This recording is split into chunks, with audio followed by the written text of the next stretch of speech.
Hello, what's up, beautiful people? This is the weekly What's Up with Wigwam. I am your host with Wigwam, and this week I want to talk about a game called Gris, a little artistic indie game from Devolver Studios, which was like a barely registered on my map until I caught it on sale, and I was like, yeah, sure, let's give this a shot. And then I played it, and like, oh my god, it's so good. It's such a good game. I really want to talk about it. Let's talk about it. So like I said, I saw Gris. I haven't seen much about it. I didn't know much about it. I knew it looked like a artistic indie game experience kind of thing. One of those games, you know, one of those games.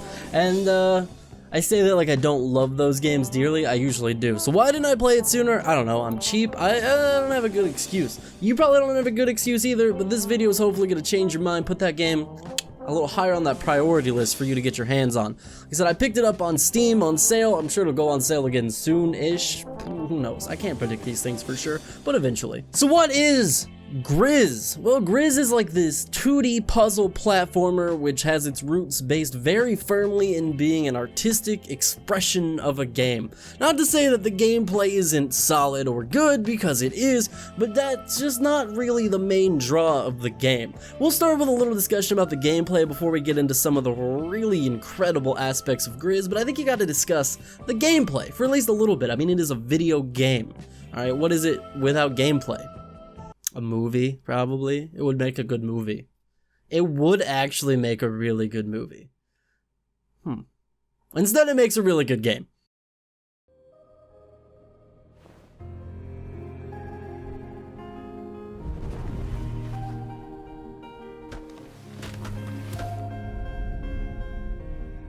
So I sat down to play this game on a night where I was bored. I had ended stream early, and I was like, I'm just gonna hop into this game, finally give it a shot, play it for like an hour, and then 3 hours later, I'm sitting here at my desk. I've beaten the game. I may or may not have been crying a little bit. It's that kind of game, alright? I sat down, and I literally could not put the controller down. Once I got my hands on Gris, like, I had to beat the whole thing in one sitting. It took about 3 hours, almost 3 hours exactly, for me to beat the entire game, which I know some people are like, oh, it's a short game, I'm not gonna spend $20 on a 3-hour game. First of all, you're an idiot. Game value is not measured in the length of time that you spend playing the game. I want you to repeat it after me. Game value is not measured in the amount of time you spend playing the game. Now, can it be? Somewhat, yes. Games can be made better by better playtime. It's undeniable that being able to play The Binding of Isaac for 10,000 hours, which is only a slight exaggeration, and for some people not even an exaggeration, that certainly adds value to that game. It's a game with near infinite replayability. You spend $30 on that game and its DLC, and 10 years later you're like, holy fuck, I am still playing The Binding of Isaac. I play a lot of Binding of Isaac is the moral of this story. But the point of this is that while a game having a lot of replayability can certainly add value to a game, a lack of length or replayability does not diminish another game's value. That's like saying that because Fortnite is a competitive game, that a game like Gris is not good because it doesn't have an online battle royale component. That's stupid. It's stupid.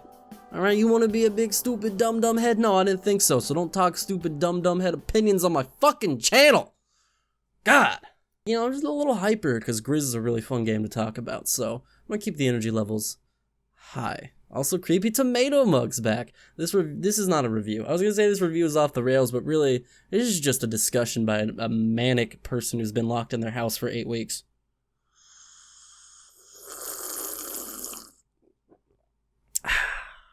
So what is the gameplay in Gris? The gameplay in Gris, like I said, is a 2D puzzle platformer. If you've played Limbo or Inside, you have a very good idea of the style of gameplay. I feel like there should almost be a term coined for this very specific style of progressive narrative platform puzzle solver with this silent protagonist, because all these elements are very present here in Gris, and longtime fans of this channel will know I love Limbo. I have a Limbo tattoo on the back of my leg, and if it wasn't so unwieldy to get my leg up at this angle for the camera, I'd probably show it to you, but it's a little tough to get up there. I have not been practicing my yoga recently.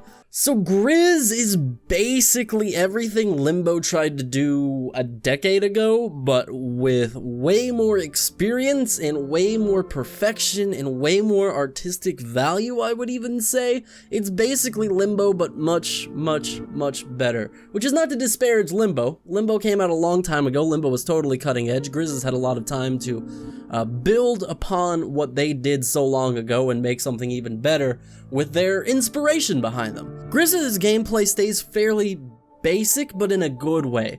Gris follows you along with this basic idea of here's a concept, let me introduce how the concept works for you, let me give you a very light puzzle to solve using that concept, and it never really evolves to a point of extreme or even really hard difficulty. It's pretty basic, but it nails the basics well. There's nothing wrong with sticking to the basics in a game. It just means that those basics have to be totally on point to carry the game if there's nothing else going on, and I think that's what Gris does really well, is that it has a few simple ideas of gameplay, but it does them all so expertly and proficiently well that you never stop and think, oh, I wish I had more, this isn't good enough, because it is. It's great. It's just perfection on a simplistic basis.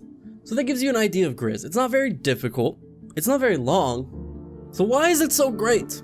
Well, I'm gonna have to start immediately getting into what I would call spoilers. This is gonna be light to heavy spoilers, but I would say that any amount of spoilers for Gris is too many if you plan to play it. So, I'm telling you with all of my passion for gaming behind me, if you have not played Gris, and you even have a slight inkling that you may want to, you should genuinely stop this video and go play Gris, and then come back immediately. I will see you in roughly 3 hours, alright? And pause. And you're back! Alright, how was Gris? You loved it? I know you loved it. Let's talk about why it was so great. The storytelling. Oh man, the storytelling. The game isn't going to serve up anything to you here on a silver platter, which I love, but it also creates a lot of open interpretation. It doesn't mean that if you interpreted the game differently from the way I interpreted the game, that one of us is incorrect, and if it was, it would be you. I'm just kidding. It means that it's open to interpretation, that we can both be correct because the game presents itself as an artistic piece with very open interpretation, which means that whatever the game means to you is totally valid in the same way that whatever the game means to me is also totally valid, even if the two ideas are not the same. Art. I took art classes in high school and college. So for me, Gris is a game about processing grief, and I think, to be fair, if you look through the achievement list on the game, you'll see that I think that's partially what the developers were going for, but the way you interpret that grief and loss can certainly be pretty open-ended. It could mean, like, self-grief, grief for losing self-identity, for a shakeup in your life that changes how you view yourself. It could be external grief, grief for the loss of a loved one, or concept. So many different ways to interpret it, but I know the way that I most experienced the game was through a feeling of, like, self-grief. This loss of self-identity, this change-up of your view of your own ego, and how to deal with that, and how to reclaim who you are when losing a part of yourself that you so heavily identified yourself by. And that's an incredible place to start. Basically, the story starts like this. The character is held in the hand by this giant goddess statue, singing this beautiful, angelic, and slightly haunting song. There's no dialogue in Gris, just haunting and beautiful melodies that carry the story throughout and do just as good a job as progressing emotions and storytelling as any dialogue you've ever seen in a game. But then the character's voice is lost.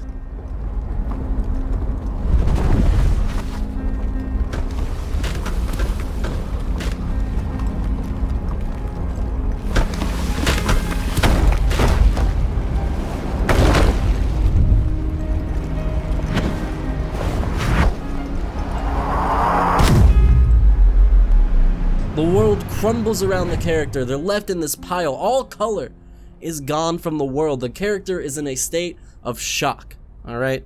Everything is numb. The character can barely walk. Everything is just this white haze. There's no definition to the world. Everything is just like if you were in shock, you know? Things are hard to interpret, things are hard to understand. The world seems far away, like you're in the middle of a great fog and everything else is miles away on the other side of it. The first emotion that then resurfaces is anger. As you progress through the game, the color red comes back in these harsh, red, angry, bright tones. And not just in the color itself, but these harsh, billowing winds that rock the player backwards as they try and move forward. The anger is literally pushing the character back as they try and progress back towards their normal life. They're rocked by it. They don't know how to deal with it until you get this rock power. You develop this hard, heavy exterior that protects you from the anger. The anger isn't gone. The anger's always still there, but it's controllable now. You're stronger because of it, and you're able to weather the storm.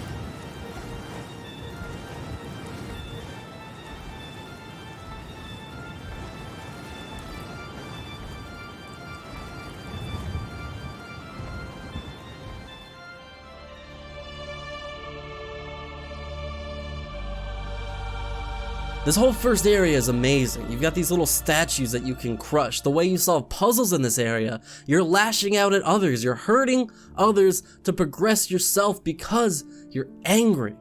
And all of that builds you up to this tougher exterior that allows you to progress out of the anger and into the bargaining phase. Now the color green beautifully splashes back to life in your world.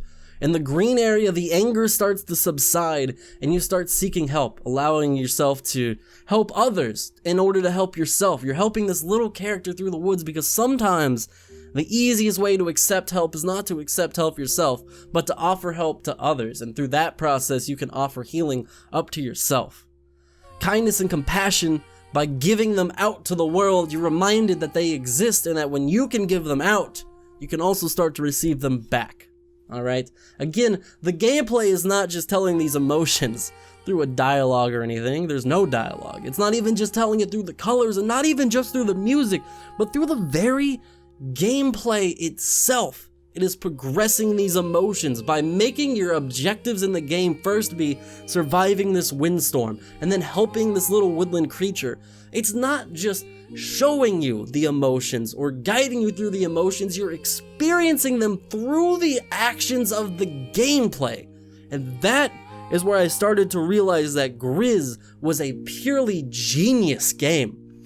No other game I think I've ever played has so accurately represented not just the emotional storytelling, but to offer it up through the actual medium of games, to present it in a way that could only exist in gameplay, feels wholly unique to Gris. I mean, Limbo is a wonderful game that I deeply admire for many similar of these things, and the gameplay can touch on this in certain aspects, but mostly that game just felt like difficult puzzle solving, which could lightly be translated into the struggles. This game brilliantly translates the different stages of grief into actual gameplay and actions. From there, the character moves on to the blue area. The blue area is this dark, underwater cave system of waters representing depression. Just as the character started to feel emotions again, the first emotion that comes back in is the crushing darkness of depression. The player learns to swim though. Just like with every aspect of this game, you're presented with obstacles that feel crushing and insurmountable, and then you're able to gain new skills that allow you to navigate through them. And I love the way that this game represents these emotions through colors, because it implies that just because you learn to navigate these emotions doesn't mean that you've moved entirely past them or that they're no longer there, because they're always there. Our world is made up of complex emotions. If you've ever experienced significant loss in your life and gone through these stages, you know that it's not that the depression, that the anger just goes away. It's just that it subsides and it becomes a part of who we are, and not always in a horrible way. I know it sounds very sad, but it just becomes a way that we grow as people and learn to move past these things while incorporating them into our lives. They become part of who we are, and they make us, you know, richer people. Sure, in a tragic and sad way, but richer nonetheless for having experienced these very human feelings and emotions.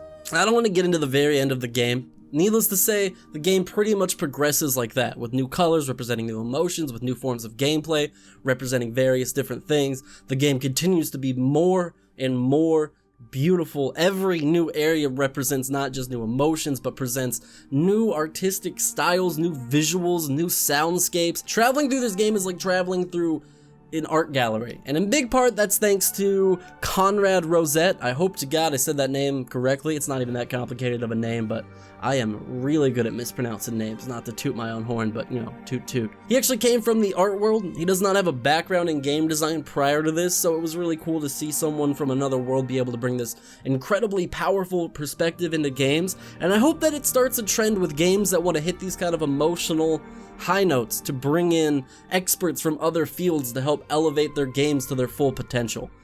I could probably continue to gush about Gris in great detail for a long time, but not in a way that wouldn't totally possibly spoil it for anybody that hasn't experienced it. But hey, I love Gris. If you want to talk about it any further, feel free to talk below in the comments. I'm happy to answer and continue the discussion, or hit me up on Discord where we can talk about games pretty much all the time. We have a fairly active community on Discord.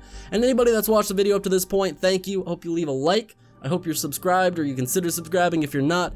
I hope you have a wonderful, beautiful day, because you deserve it. You're a great person. I love your beautiful face. I hope to see you on Twitch or on a future YouTube video. That's gonna do it for today's, or this week's, I guess, weekly What's Up with Wigwam. I've been with Wigwam. This has been your video. This has been a long rambling outro in order to hopefully get you to click on one of the optional videos that probably popped up about 15 seconds ago. If you haven't by now, I give up. I love you. Bye-bye!